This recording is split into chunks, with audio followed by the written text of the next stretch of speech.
چند سالوں سے سفر کے مہینے میں سوشل میڈیا اربعین واک کی تصاویر اور ویڈیوز سے بھر جاتا ہے، جن میں ہر کوئی عراقیوں کی مہمان نوازی اور جذبے کو سراہتا ہے۔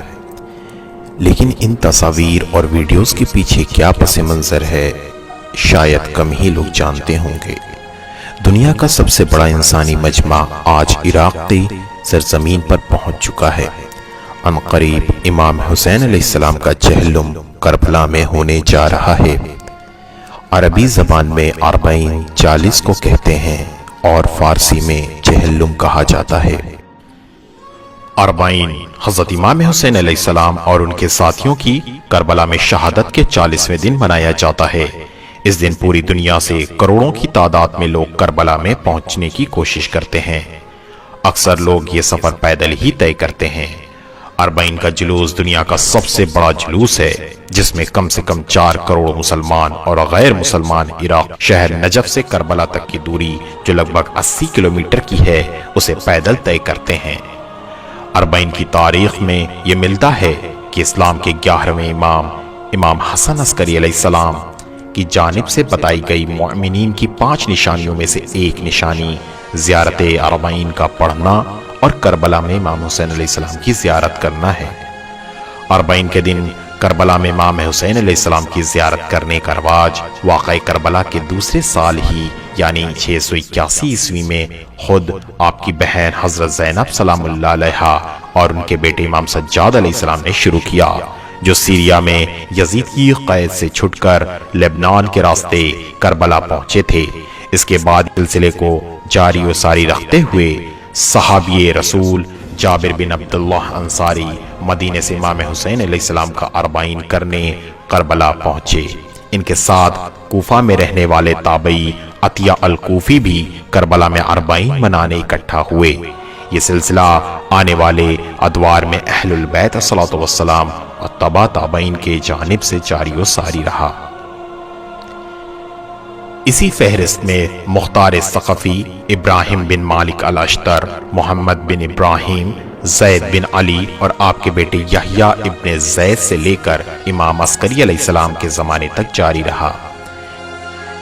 اس کے بعد بنو امیہ اور بنو عباس کے دور کے خلیفہ منصور اور متوکل کے ظلم کی وجہ سے اس زمانے میں اربعین پوشیدہ طور پر منائے جانے لگا، جس میں لوگ دیہاتوں اور جنگلات کے راستوں کو طے کرتے ہوئے کربلا پہنچا کرتے تھے۔ سن 1864 نجف کے مرجع اعلی شیخ مرتضی انصاری نے ایک مرتبہ پھر سے اربعین واک کے سلسلے کو اعلیٰ پیمانے پر دوبارہ شروع کرنے کا حکم دیا۔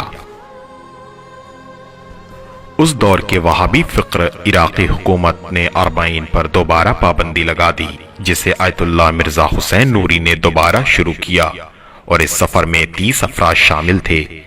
اس موضوع پر نظر ڈالتے ہوئے آیت اللہ قاضی طباطبائی فرماتے ہیں کہ اربعین کا سفر ائمہ معصومین صلوات والسلام کے زمانے سے لے کر بنو امیہ اور بنو عباس کے ادوار تک چلتا رہا۔ صدام حسین کی باسی حکومت کے دور میں اربعین پر ایک بار پھر پابندی لگا دی گئی، لیکن اس دور کے شجاع مرجع تقلید آیت اللہ محمود شاہرودی، آیت اللہ جواد مالک تبریزی اور آیت اللہ باقر الصدر نے اربعین کو انجام دینے کا حکم صادر کیا، جس سے صدام کی حکومت کو بہت بڑا نقصان پہنچا۔ 1967 کے اخبار آداب الطف میں یہ بات چھاپی گئی کہ عراق کے شہر کربلا میں شیعوں کا اربعین کا مجمع مکہ میں اکٹھا ہونے والے مسلمانوں سے کہیں زیادہ تھا۔ یہ کہنا غلط نہیں ہے کہ اس دن 10 لاکھ سے زیادہ لوگ کربلا میں موجود تھے۔ 20 صدی کے خاتمے پر جب عراق میں باسی پارٹی نے دوبارہ غلبہ قائم کیا تو اس حکومت نے اربعین کے جلوس پر پابندی لگا دی۔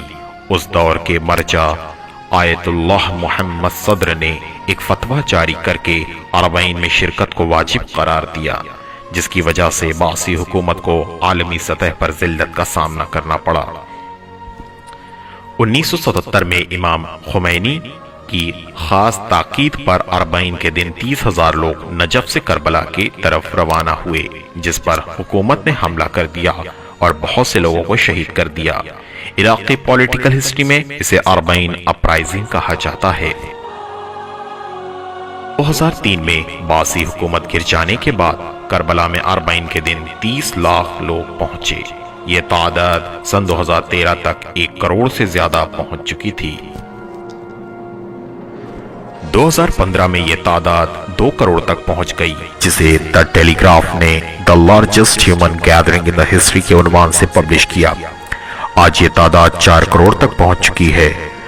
تو یہ تھی تاریخ یوم اربعین، جسے ہزاروں علماء اور شہداء نے اپنے خون سے سینچا ہے۔ سلام ہو آیت اللہ محسن امین پر، جو فرماتے تھے میں نے 17 سال مستقل نجف سے کربلا کا سفر کیا۔ سلام آیت اللہ محمود شہرودی پر، جنہوں نے 260 مرتبہ نجف سے کربلا پیدل چل کر امام حسین علیہ السلام کی زیارت کی۔ سلام ہو شہید باقر الصدر پر، جن کے فتووں نے اربعین کو جلا بخشی۔ رہبر معظم امام سید علی خامنئی فرماتے ہیں، اربعین کے سلسلے میں یہ بات کہنا چاہتا ہوں کہ اس عظیم تحریک میں میں دست قدرت الہی کا معجزہ دیکھ رہا ہوں۔ یہ اللہ کی جانب سے خاص عنایت ہے۔ اس سلسلے میں ہمیں اللہ کا شکر ادا کرنا چاہیے تاکہ یہ تحریک چلتی رہے۔